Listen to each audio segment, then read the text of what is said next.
Speaker of the House Mike Johnson joins us now with his first interview since that critical vote, which delivered you lost one Republican, you got Jared Golden, 4 Democrats. Mr. Speaker, how much pressure is now on the Senate to do what you did? Well, huge pressure, Brian. This was a big night in Congress last night to get that done. We passed a clean, simple bill to keep the government funded for the rest of the year. And every Democrat, except for one, in spite of all their previous sayings about how disastrous it would be to shut the government down, they all voted to do exactly that. So now the ball is sent over to the Senate. And Chuck Schumer has a big decision to make. Is he going to cast a vote to keep the government open, or is he going to be blamed for shutting it down? And that's clearly, very simply, what they have to decide. And I hope they do the right thing, because government shutdowns, as they all said there on video and have said 1,000 times, is harmful for everybody. We don't need that. Yeah, Mr. Speaker, would there be some change in the process? I know Thomas Massie. I know you know Thomas Massie. He's been the same ever since he was elected. And there's been one issue that he's railed against his entire career, which is the spending. And the president, I know, is on the same page when it comes to that. That's why he has DOGE. Is there a way to bring them both together? He's not anti-MAGA. He is MAGA as well. But I think they're coming at it from different parts. He wants regular order. Will we get that?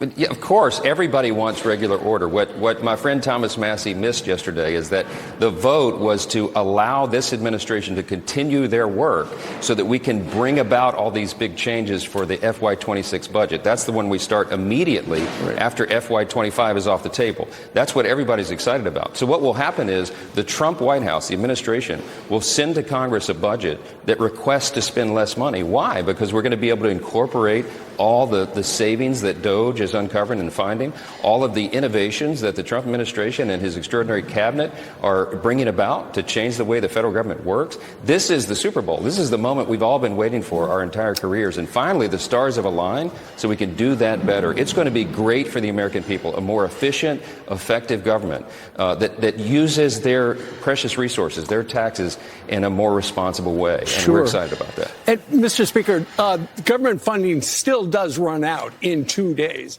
And so you guys have passed it. So essentially it's the playoffs. You're getting to the Super Bowl. You've got to have the Democrats vote for it. And you need 7 to start the process. The conventional wisdom is, because the Democrats had an hour-long meeting where they said, we can't make it look like we're giving Trump a win. And so we have to oppose it. And that's why everybody on the Democrat side has been opposing it. The conventional wisdom is they're going to do what you guys have done in the past, and that is they'll have 7 Democrats walk the plank, vote for closure. Then when it comes up as a bill, every one of them is going to vote against it, and you're going to win.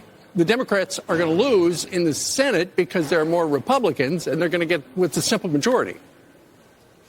Yeah, look, Chuck Schumer has to decide all that strategy and that math, but I think they need to put the partisan politics aside. This is not a win for the Trump administration. This is a win for the American people. I mean, when the government shuts down, you have government employees who are no longer paid. You have services that begin to lag. It brings great harm on the economy and the people. I mean, military servicemen, men and women, won't be paid. TSA agents, you'll start to have long lines at the airports. I mean, Border Patrol agents. We have to keep the government operating. And Congress has a responsibility to do that, and Chuck Schumer has to weigh that today. And I hope he does the right thing. I hope they put partisan politics aside and do the right thing for the people. The House Democrats engaged in a shameful display of partisan politics, and I think they're going to regret that vote. Mr. Speaker, let's talk about the Department of Education. We had Linda McMahon on last week, and she was saying this is just a mandate. She's following the orders from the president, saying that she wants to eliminate the Department of Education, but she knows she needs Congress's help on this. Here she is on the Ingram angle last night. That was the president's mandate, this directive to me, clearly is to shut down the Department of Education, which we know we'll have to work with Congress, to get that accomplished.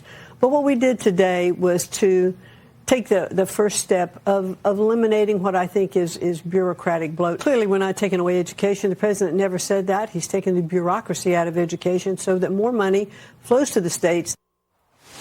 So, Mr. Speaker, what is your reaction to that? And will she get the support of Congress to shut it down? We're fully in support of what Secretary McMahon is saying there. She's talking about efficiency and accountability. She's talking about directing resources to the places they matter the most, and that's to the hands of the local school boards to parents who can direct their children's education, with the assistance of the teachers there local and closest to the people where it really matters, where they can make those decisions. For too long, the Federal Department of Education has been pushing down federal mandates, using taxpayer dollars in an inefficient manner, and enriching teachers' unions. Okay, the results are really regrettable. We see that America is falling behind other countries in education standards and in the test scores and all the rest. So this is a time for change. I think this will serve students, parents, teachers, administrators better to have that down at the local level. And Secretary McMahon is bringing that change about. This is a long time coming. You'll have greater choice for parents and students. You'll have a lot better outcomes, I think. And this is something we all applaud. Right now, we got all eyes on Friday, Saturday, right? The deadline to see if we get this budget passed and we fund the government until September. Thanks so much, Mr. Speaker. Thank you. Good luck. Thank you all. Good to see you.